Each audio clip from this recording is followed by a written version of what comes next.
Torturado por Cristo, capítulo 5. La invencible y extensa iglesia subterránea.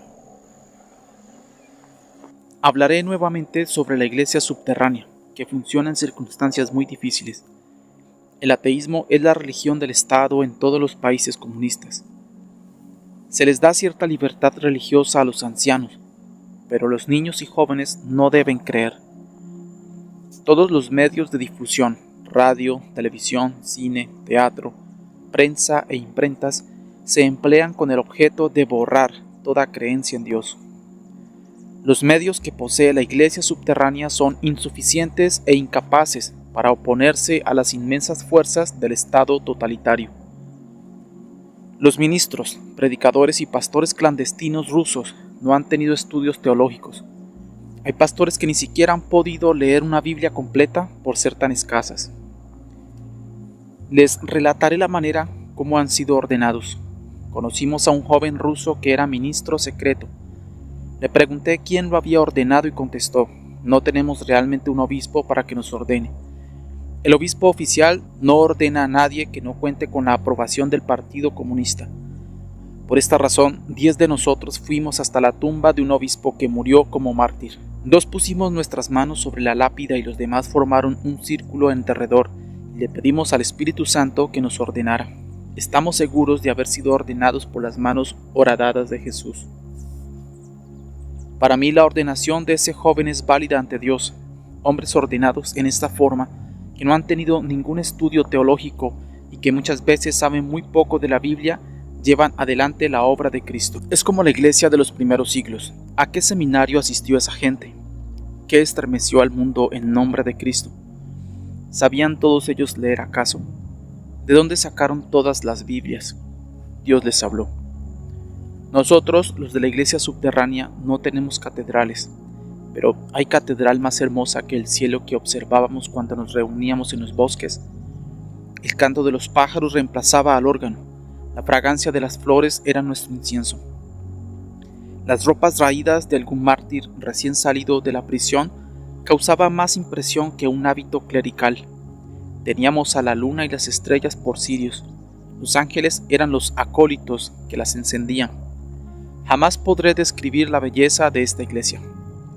A menudo, después de celebrar un servicio secreto, algunos cristianos eran sorprendidos y enviados a prisión. Allí los cristianos lucen sus cadenas con el gozo con que una novia luce la más linda joya regalada por su novio. En prisión los ánimos están tranquilos. Al recibir el beso y el abrazo de Dios, no cambiarían su condición ni por la de un rey. He encontrado cristianos verdaderamente gozosos solo en 3 lugares: en la Biblia, en la iglesia subterránea y en la cárcel. La iglesia subterránea es oprimida, pero también cuenta con muchos admiradores y amigos, aún en la policía secreta y entre los miembros del gobierno. A veces estos creyentes secretos protegen a la iglesia subterránea. Recientemente los diarios rusos se quejaron del creciente número de los que son incrédulos solo de nombre.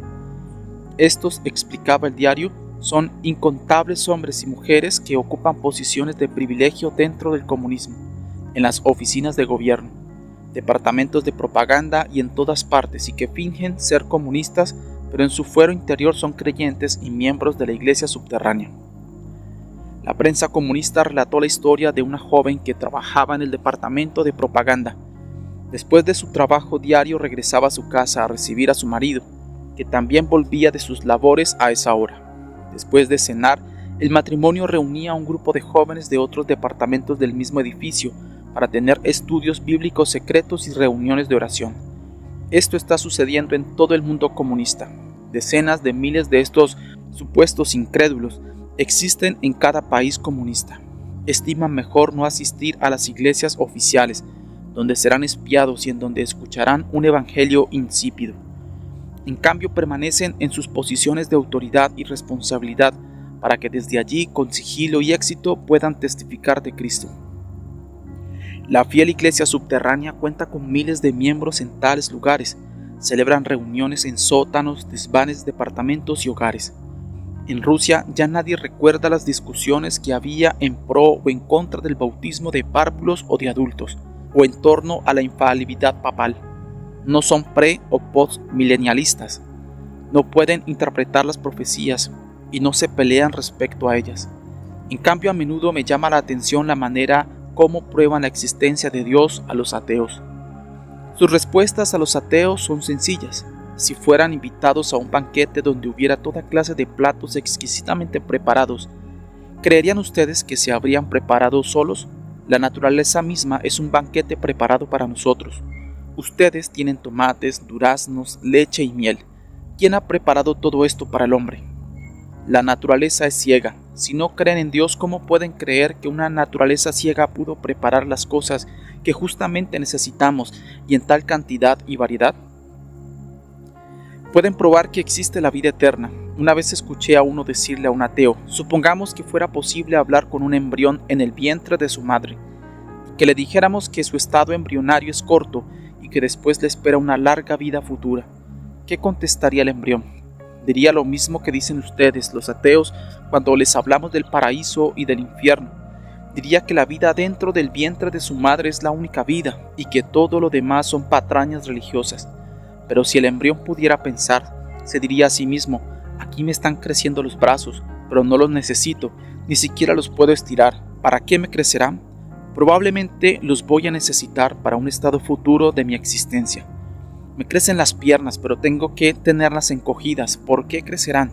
Tal vez me espera una vida en un mundo más grande, donde tendré que caminar. Comienzan a desarrollarse mis ojos, aunque estoy en completa oscuridad y no los necesito. ¿Para qué los quiero? A lo mejor afuera hay un mundo de luz y color. Así, si el embrión pudiera reflexionar sobre su desarrollo, llegaría a la conclusión que fuera del vientre de su madre hay otro mundo, aunque por el momento no lo pudiese ver. Lo mismo nos sucede a nosotros. Cuando somos jóvenes tenemos vigor, pero carecemos de experiencia para encauzarlo en la forma más provechosa. Cuando con el paso de los años hemos adquirido cordura y conocimientos, la carroza fúnebre nos lleva a la tumba. ¿Con qué fin adquirimos nosotros estos conocimientos si ya no nos sirven de nada? ¿Para qué le crecen brazos, piernas y ojos al embrión? Es para la vida que ha de seguir. Así es para nosotros. Aquí adquirimos experiencia, conocimientos y sabiduría para la vida futura. Estamos preparados para servir en un nivel más alto después de la muerte. La doctrina oficial comunista asevera que Jesús nunca existió. Los miembros de la iglesia subterránea dan fácil respuesta a eso. ¿Qué diario lleva usted en su bolsillo? ¿Es la Pravda de hoy o de ayer? Déjeme mirar. 14 de enero de 1964. ¿Desde cuándo se empiezan a contar los años de la era actual? Desde el tiempo de uno que no existió, ni tuvo ninguna actuación en el mundo. Dicen que él no existió, sin embargo cuentan los años desde su nacimiento. El tiempo existía desde antes que él viniera, pero cuando él vino le pareció a la humanidad que había vivido en vano y que su verdadera vida comenzaba en ese momento. Su propio diario comunista es una prueba que Jesús no fue un personaje ficticio. Los pastores en el occidente consideran por lo general que todos los asistentes a la iglesia son cristianos convencidos de la verdad, pero no es así. Es raro escuchar un sermón que pruebe la verdad de nuestras creencias, pero tras la cortina de hierro hay hombres que jamás han estudiado para ello y que sin embargo dan a sus convertidos una sólida base de fe.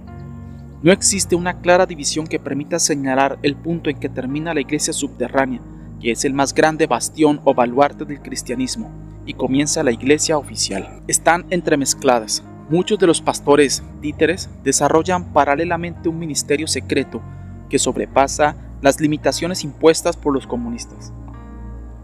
La iglesia oficial, la iglesia de los colaboracionistas, tiene una larga historia. Comenzó inmediatamente después de la Revolución Socialista Soviética, con la iglesia viviente, que presidía un sacerdote llamado Sergio. Esta iglesia viviente proclamaba abiertamente durante ese tiempo en Moscú: nuestro objetivo no es reconstruir la iglesia, sino abolirla y terminar de una vez por todas con la religión. Lindo programa para una iglesia. En todos los países hemos tenido individuos como Sergio. En Hungría, entre los católicos, fue el padre Balog. Él junto con algunos ministros protestantes apoyaron a los comunistas en sus afanes de obtener el completo control del Estado. En Rumanía los comunistas llegaron al poder con la ayuda de un sacerdote ortodoxo llamado Burdusea, un antiguo fascista que buscaba justificar sus pecados pasados contra los rojos, tornándose más rojo que sus propios jefes. Este sacerdote se mantuvo de pie cerca de Vyshinsky, secretario de Estado soviético, sonriendo en tácita aprobación cuando aquel declaró durante la inauguración del nuevo gobierno comunista: este gobierno construirá para ustedes un paraíso terrenal, por lo que ya no necesitarán uno celestial. En lo que se refiere al arzobispo Nikodim de Rusia, existen suficientes antecedentes y pruebas para señalarlo como espía del gobierno. El mayor Deryabin, que desertó de su puesto en la policía secreta rusa, ha testificado que Nikodim era agente de ese servicio. La misma situación predomina en casi todas las denominaciones. Los actuales dirigentes bautistas rumanos fueron impuestos por la fuerza. Su deber es denunciar a los cristianos reales. Con la directiva bautista rusa sucede lo mismo. Tachisi, presidente de los adventistas rumanos, me contó que había sido espía de la policía secreta rusa desde el mismo día en que asumieron el poder. En lugar de clausurar todas las iglesias, aunque ya han cerrado muchos miles, los comunistas, con aviesas intenciones, decidieron permitir el funcionamiento de algunas pocas iglesias oficiales. Sus propósitos eran usarlas como ventanas a través de las cuales podían observar, controlar y eventualmente destruir a los cristianos y al cristianismo.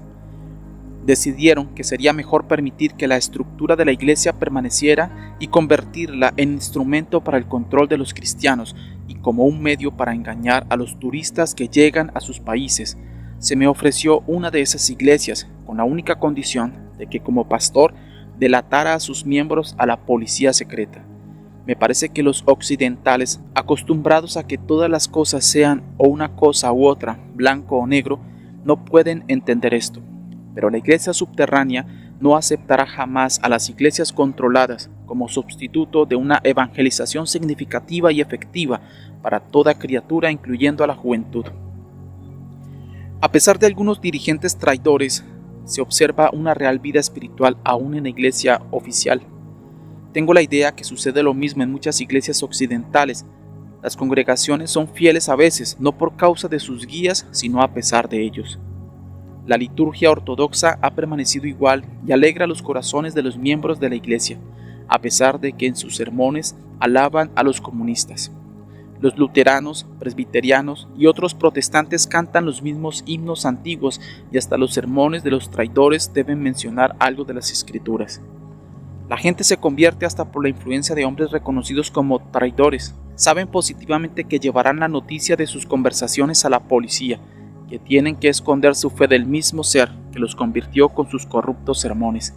Ese es el gran milagro de Dios, que haya su paralelo en las palabras simbólicas de Levítico 11:37. Si cayere algo de los cadáveres, que de acuerdo a la ley de Moisés eran impuros, sobre alguna semilla que se ha de sembrar será limpia. La veracidad nos obliga a confesar que no todos los guías, ni siquiera todos los jefes de las iglesias oficiales son miembros del Partido Comunista.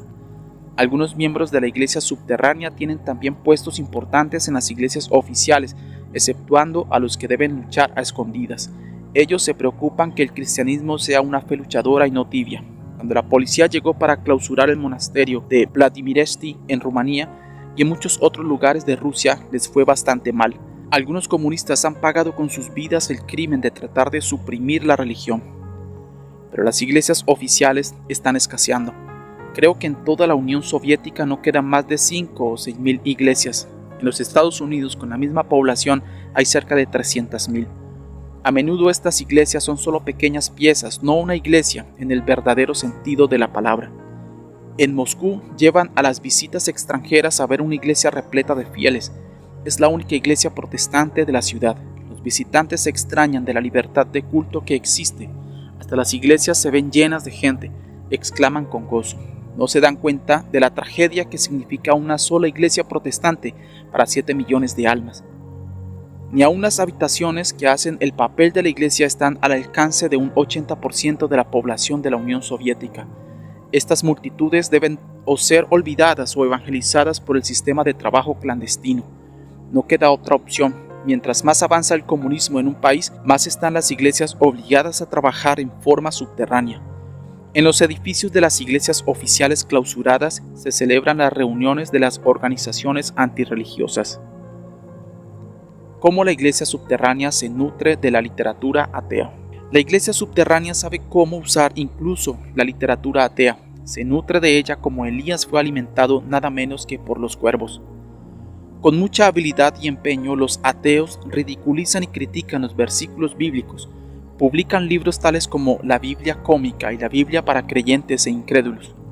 Se empeñan en demostrar la estupidez de los versículos bíblicos y con este fin citaron muchos de ellos. ¡Qué alegría nos causaba! La crítica era tan absurda que nadie la podía tomar en serio. No obstante, hicieron millones de copias llenas de citas bíblicas increíblemente hermosas, aunque ridiculizados por ellos. En el pasado, los herejes sentenciados a morir quemados por la Inquisición eran llevados en procesión al lugar del suplicio y eran obligados a lucir ridículas vestimentas que mostraban llamas infernales y toda suerte de demonios u otras figuras parecidas. ¡Cuán santos eran esos herejes! De esta manera, la Biblia mantiene su autenticidad y veracidad, aunque sea el demonio quien cite sus versículos. Los impresores comunistas recibieron con mucha alegría miles de cartas solicitando este tipo de literatura, en que se citaban versículos bíblicos a objeto de ridiculizarlos. Lo que no sabían era que esas cartas eran enviadas por la iglesia subterránea, que ante la imposibilidad de obtener de otra manera ejemplares de las escrituras, recurría a ese ingenioso sistema para conseguirlas. También sabíamos perfectamente cómo aprovechar reuniones ateas. En cierta oportunidad en que un profesor pretendía demostrar que Jesús era solo un mago, tenía ante sí un jarro con agua, al que le introdujo un polvo que tornó rojo su contenido. «Esto es todo el milagro», exclamó. Jesús había escondido en sus mangas un polvo similar, con cuya ayuda pretendió haber cambiado espectacularmente el agua en vino. «Como mago, soy superior a Cristo, pues puedo ahora cambiar el vino en agua». Diciendo esto, lanzó otro tipo de polvos en el jarro que, neutralizando el anterior, aclaró el líquido, tornándolo transparente. Luego arrojó de nuevo otro polvo y se volvió rojo. En ese momento se levantó de su asiento un cristiano y le dijo: «Usted nos ha asombrado, camarada profesor, y desearía pedirle una sola cosa. Beba un poco de su vino». El profesor respondió que no podía hacerlo, explicando: «Los polvos que usé son venenosos». La respuesta del cristiano no se hizo esperar. «Esta es la diferencia entre usted y Jesús. Él con su vino nos ha proporcionado inmensa felicidad durante 2000 años, mientras que usted nos envenena con el suyo». El cristiano fue a prisión, pero el relato de este incidente se esparció por todas partes, contribuyendo a fortalecer la fe. Somos débiles, pequeños David, pero somos más poderosos que el Goliat ateo, porque Dios está de parte nuestra. La verdad nos pertenece. En otra ocasión, un conferencista comunista daba una charla atea en una fábrica. A todos los operarios los obligaron a concurrir, entre ellos muchos eran cristianos. Se sentaron en silencio a escuchar argumento tras argumento contra Dios y con respecto a la estupidez que significa creer en Cristo. El conferencista procedió a probar que no existe el mundo espiritual, que no hay Dios ni más allá, que el hombre es solamente materia y no tiene alma. Insistió una y otra vez que solo la materia existe. Un creyente se puso de pie y pidió permiso para decir unas palabras. Cuando le fue concedido el permiso, tomó una silla plegadiza, la alzó y la arrojó contra el suelo. La observó durante un momento y después avanzó hasta acercarse al conferencista, a quien dio un fuerte golpe en la cara. Como era lógico, causó la indignación de aquel. Enrojecido de ira y en medio de horribles obscenidades, llamó a sus camaradas comunistas para que arrestaran al atrevido, exclamando: «¿Cómo se atreve usted a golpearme? ¿Qué razón tiene para ello?». El cristiano replicó: «Acaba usted de probarnos que miente. Usted ha dicho que todo es materia y nada más que materia». Lancé la silla al suelo y como es solo materia, no se enojó por ello. Es pura materia. Al golpearle a usted, su reacción ha sido muy distinta.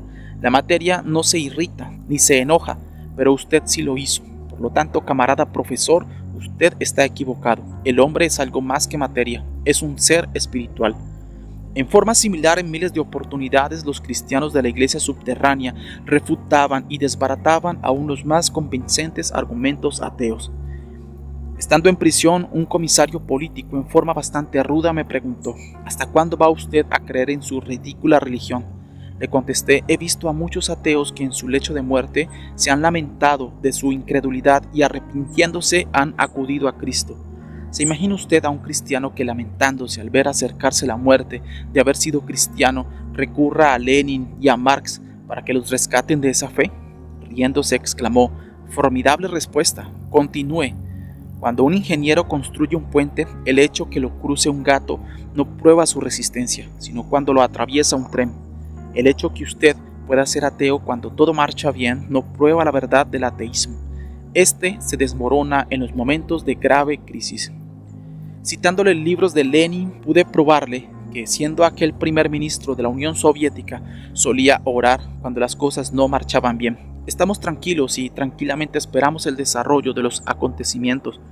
Son los comunistas los que están intranquilos y los que lanzan una y otra vez nuevas campañas antirreligiosas. Por esto ellos prueban lo que San Agustín dijo: el corazón no halla descanso hasta encontrarlo en ti.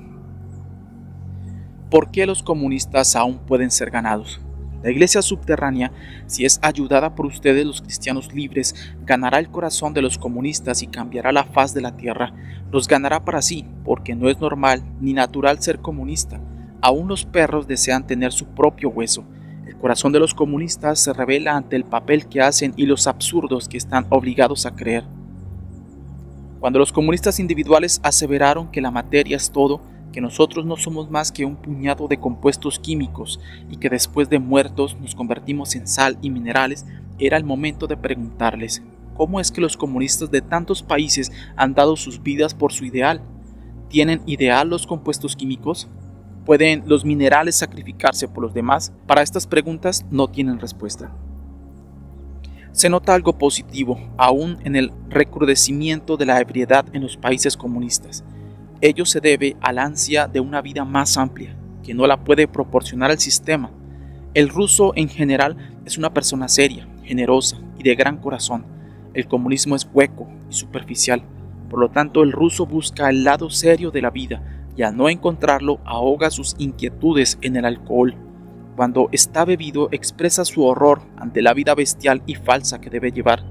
Durante algunas horas el alcohol lo libera de ese peso, así como la verdad lo liberaría para siempre, si él lo supiera. Durante la ocupación rusa de Bucarest, una vez sentí un irresistible impulso de entrar a una taberna. Pedí a mi esposa que me acompañara. Entonces vi a un capitán ruso que, revólver en mano, amenazaba a los presentes, exigiendo que se le diera de beber. No deseaban atenderlo, pues ya había bebido más de la cuenta y estaba bastante ebrio. Los parroquianos estaban aterrorizados. Hablé con el tabernero que me conocía y le pedí que le sirviera otro trago al capitán, prometiéndole que yo me sentaría con él para tranquilizarlo. Nos trajeron botella tras botella. En la mesa se pusieron 3 vasos. El capitán muy cortésmente servía los 3 vasos y se los bebía.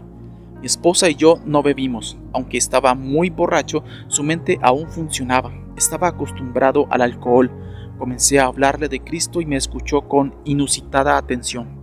Por fin dijo: ya que me han dicho quiénes son ustedes, les voy a decir ahora quién soy yo. Soy un sacerdote ortodoxo que estuvo entre los primeros que renunciaron a su fe cuando empezó la gran persecución desatada por Stalin.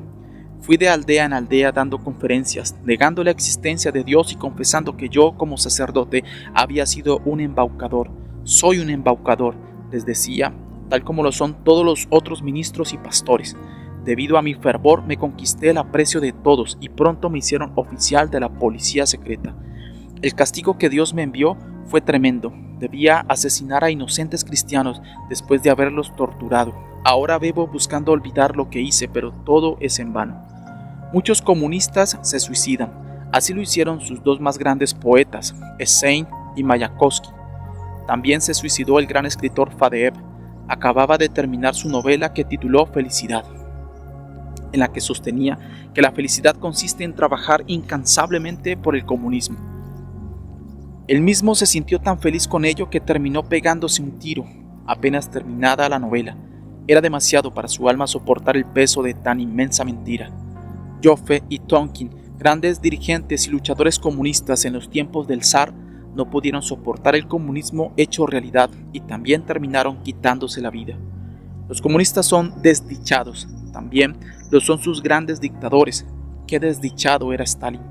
Después de hacer matar a casi todos sus antiguos camaradas, vivía en continua zozobra, pensando que alguien pretendía envenenarlo o asesinarlo. Tenía 8 dormitorios, que eran cerrados herméticamente como una caja de caudales. Nadie sabía en cuál de estos dormitorios dormiría cada noche. No probaba bocado sin que el cocinero lo probara primero en su presencia. El comunismo no hace feliz a nadie, ni siquiera a sus dictadores. Necesitan mucho a Cristo. Derrocando al comunismo no solo libraríamos a sus víctimas, sino también al comunista mismo. La iglesia subterránea representa una necesidad imperiosa para nuestro pueblo esclavizado. Ayúdenla. El rasgo más distintivo de la iglesia subterránea es su dedicación y fe. Un ministro protestante que escribe bajo el seudónimo de George cuenta en su libro respecto a la iglesia subterránea el siguiente incidente. Un capitán del ejército ruso se acercó a un ministro en Hungría y pidió hablar a solas con él. El muchacho era muy joven e imperioso y se sentía muy importante y consciente de su papel conquistador. Fue llevado a una pequeña sala de conferencias y al cerrarse la puerta tras él vio un crucifijo en la pared. Usted sabe que ese asunto es mentira. Vamos, ahora que estamos solos, admita que nunca creyó en la patraña que Cristo era hijo de Dios. El ministro sonrió. Pero mi pobre joven, por supuesto que creo y es totalmente cierto. No le permitiré estas bromas, gritó el capitán. Esto es serio, no se ría usted de mí. Sacó su revólver y encañonando al pastor le dijo, si no admite su error, dispararé. No puedo admitir que estoy errado cuando estoy en la verdad. Nuestro Señor es en verdad el Hijo de Dios, dijo el ministro. El capitán arrojó el arma al suelo y se abrazó al hombre de Dios. Sus ojos se llenaron de lágrimas. Es verdad, gritó, es verdad, yo también creo, pero no creí que los hombres morirían por esta verdad hasta que lo descubrí por mí mismo. Oh, gracias, usted ha fortalecido mi fe con sus palabras. Ahora yo también puedo morir por Cristo, pues usted me ha indicado cómo. He conocido otros casos similares cuando los rusos ocuparon Rumanía. 2 soldados rusos armados entraron a una iglesia y dijeron, no creemos en su fe, los que no renuncien inmediatamente a ella serán balaceados. Los que renuncien a ella pasen a la derecha. Algunos se colocaron a la derecha, otros recibieron órdenes de regresar a sus hogares. Corrieron como perseguidos por el diablo. Cuando los soldados rusos quedaron solos con los cristianos restantes, los abrazaron diciendo, nosotros también somos cristianos, pero deseábamos tener comunión solo con aquellos que aman tanto la verdad que estén dispuestos a morir por ella. Estos son los hombres que luchan por el evangelio en nuestros países. No solamente luchan por sus creencias y su fe, también lo hacen por la libertad. En muchos de los hogares cristianos occidentales se pasan horas enteras escuchando música mundana. En nuestros hogares también se puede escuchar música a todo volumen, pero se toca solamente para que los vecinos no puedan oír las charlas acerca del evangelio y darse cuenta de nuestros trabajos clandestinos y delatarnos a la policía. Cómo se regocijan en las raras ocasiones en que se encuentran con auténticos cristianos del occidente.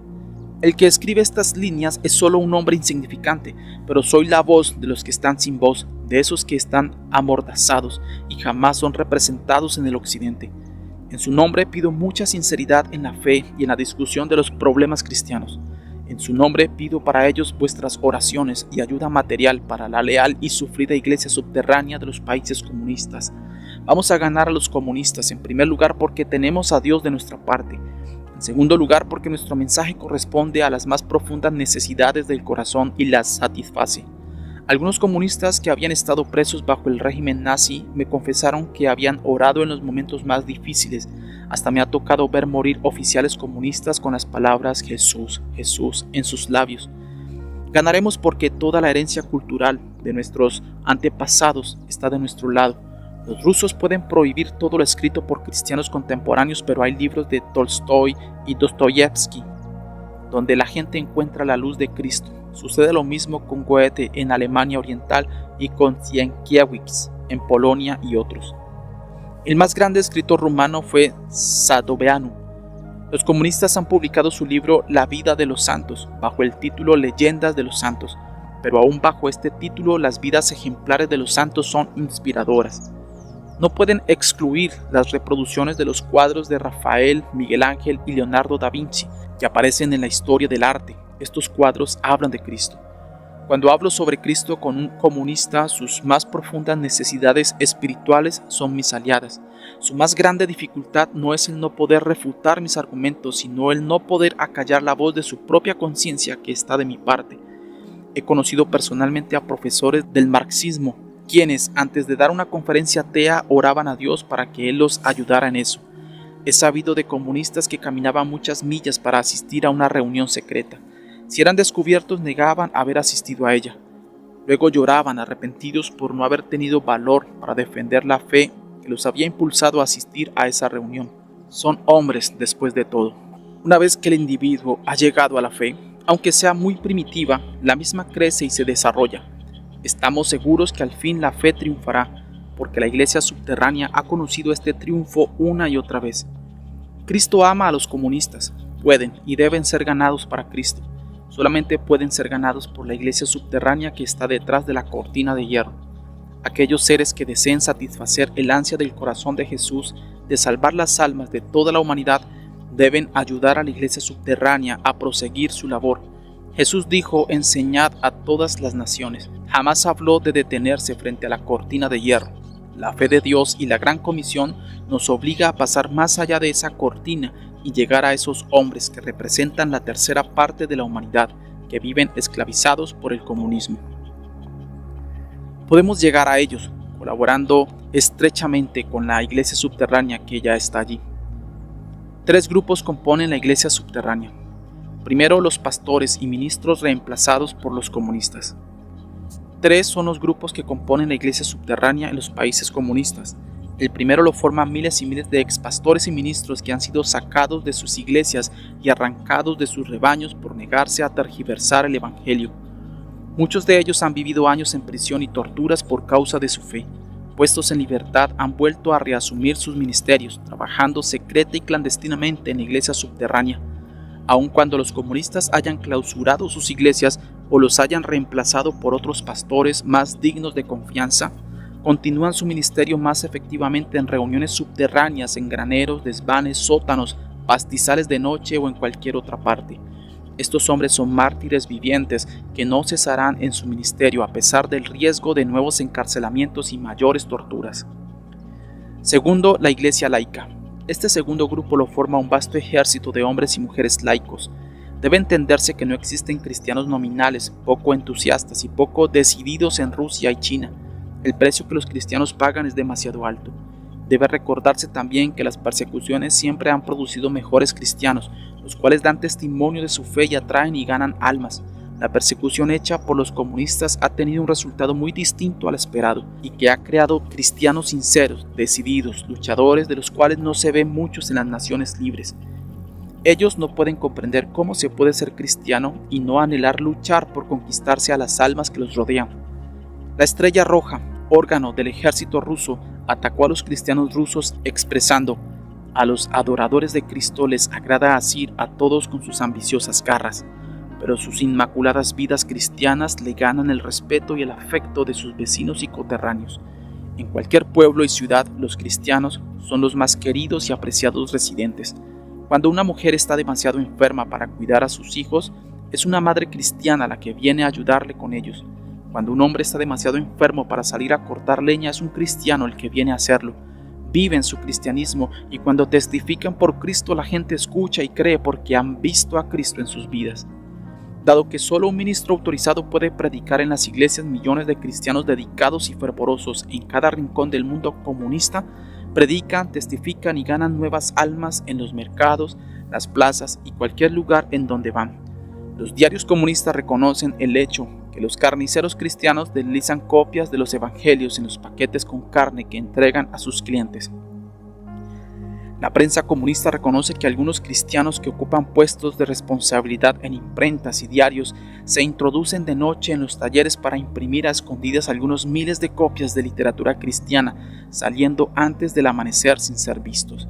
La prensa comunista también reconoce que los niños cristianos en Moscú han recibido de alguna fuente evangelios que copian a mano para colocarlos después en los bolsillos de los abrigos que sus profesores han dejado colgados en los percheros. Este vasto ejército de laicos es ya una fuerza misionera poderosa, efectiva y ganadora de almas en cada país comunista. Ex misioneros en Cuba comunista han declarado que se ha formado en ese país una iglesia laica que ha tomado el lugar de los auténticos ministros y pastores que fueron perseguidos, encarcelados y reemplazados por ministros comunistas. Estos millones de fervientes, sinceros y dedicados creyentes de la iglesia laica han sido purificados por el fuego de las persecuciones con que los comunistas creyeron aniquilarlos. Tercero, pastores y ministros oficiales que se niegan a ser controlados y silenciados.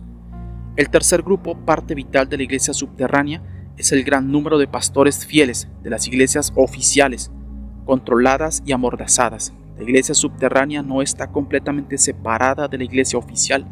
Muchos países comunistas como Yugoslavia, Polonia y Hungría tienen pastores de la iglesia oficial que trabajan secretamente en la iglesia subterránea.